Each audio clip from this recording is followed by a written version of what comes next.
Assalamualaikum warahmatullahi wabarakatuh.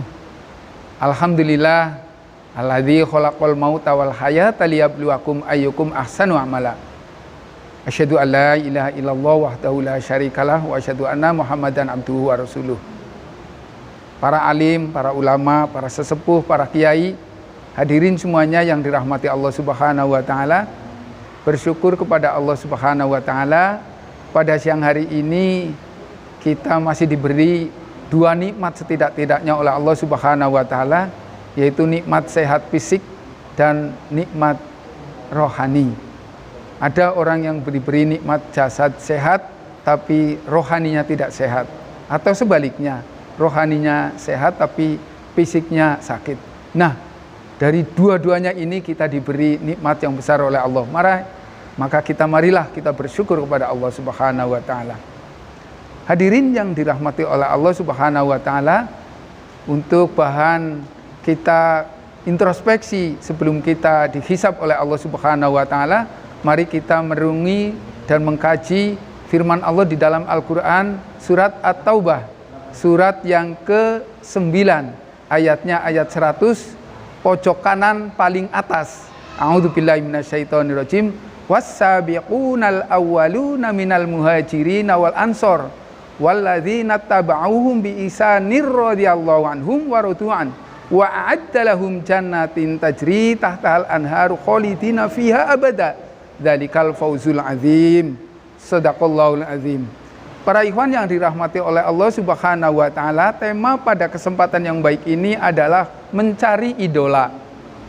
Sering dan pada saat kita kecil ditanya oleh handetolan kita, kakak kita, orang tua kita, mungkin juga guru kita ketika kita di kelas, mau jadi apa nanti kamu kalau besar? Ada yang ngacung, saya Pak mau jadi dokter, ada yang mau jadi pilot, ada yang cita-citanya ingin jadi ustadz, ada yang cita-citanya ingin jadi supir, ada yang cita-cita, bermacam-macam cita menurut apa yang dia kehendaki. Setiap individu punya cita-cita.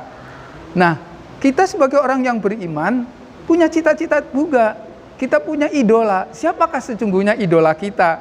Mari kita lihat bersama dan mari kita kembalikan pada diri kita masing-masing. Orang yang mengidolakan Oma Irama, tentu saja dia akan bersikap, berpakaian, berperilaku, ucapan, kata-katanya. Dia akan mengikuti bagaimana cara Bang Oma Irama ini bersikap. Dia berpakaian seperti pakaiannya Oma Irama, membuat kumis-kumisnya Oma Irama, godeknya, cukurannya, pakaiannya, semua diikutin. Begitu juga orang yang cinta kepada Elvis Presley tahun sekitar 80-an. Kayak orang Sukabumi, karena senangnya kepada Elvis Presley, namanya Kang Asep, dia bagaimana cara membuat potongan rambutnya, godeknya, kerah bajunya, baju celananya, cut brainya, semuanya itu persis seperti Elvis Presley. Karena dia memang mengidolakan seperti Elvis Presley. Orang yang cinta kepada John Lennon juga demikian. Orang yang suka kepada Messi misalnya, Messi pemain bola juga demikian. Lalu siapa sih sebetulnya idola kita? Maka sesungguhnya Allah telah memberikan contoh kepada kita. Allah berfirman di dalam Al-Quran, laqad kana lakum fi rasulillahi uswatun hasanah. Sungguh di tengah-tengah kamu ada suri tauladan yang paling sempurna. Siapa itu? Muhammad bin Abdullah, Rasulullah Sallallahu Alaihi Wasallam. Surat Al-Ahzab, surat yang ke-33 ayat 21. Kemudian Allah juga mengabadikan di dalam Al-Quran, A'udzubillahi minasyaitonirrajim, qad kana lakum uswatun hasanatun fi Ibrahim walladzina ma'ah. Sungguh ada suri tauladan. Siapa? Yaitu Nabi Ibrahim dan keluarganya.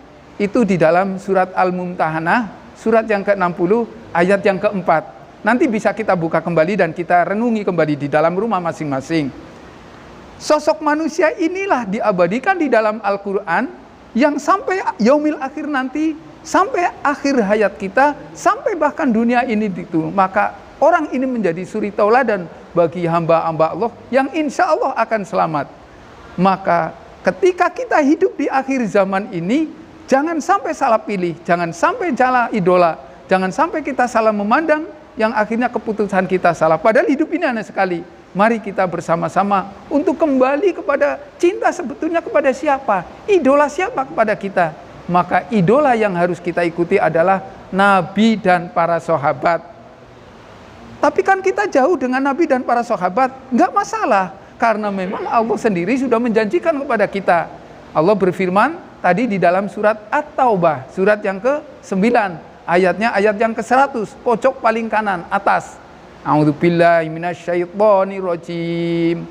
Was-sabiqunal awwaluna minal muhajirin wal ansor walladzina tabauhum bi ihsanir radhiyallahu anhum wa radu'an wa a'adda lahum jannatin tajri tahtahal anharu khalidina fiha abada.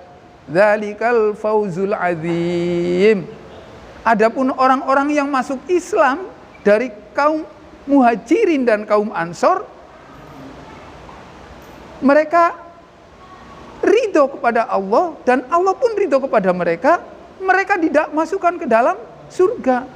Dan barang siapa yang mengikuti ittiba kepada mereka dengan cara yang baik, sholat kita mengikuti para nabi, pakaian kita cara nabi, bicara kita cara nabi, setiap harinya kita berikut seperti para nabi, mengikuti para nabi, karena itu sebagai idola kita. Seperti orang yang tadi mengidolakan yang tadi saya sebutkan, maka Allah jamin radhiyallahu anhum wa radu'an. Mereka ridho kepada Allah, Allah pun ridho kepada kita. Kita ridho diatur oleh Allah, Allah pun ridho mengatur kita. Maka tajri tahtahal anharu khalidina fiha. Kita akan dimasukkan ke dalam surga yang nanti kita akan berkumpul dengan mereka. Walaupun 1400 tahun yang lalu para nabi, para sahabat, ulama-ulama kita sudah mendahului kita, tapi kita insya Allah akan dikumpulkan oleh Allah Subhanahu wa Ta'ala. Ini janji Allah di dalam Al-Quran surat At-Taubah ayat yang ke-100.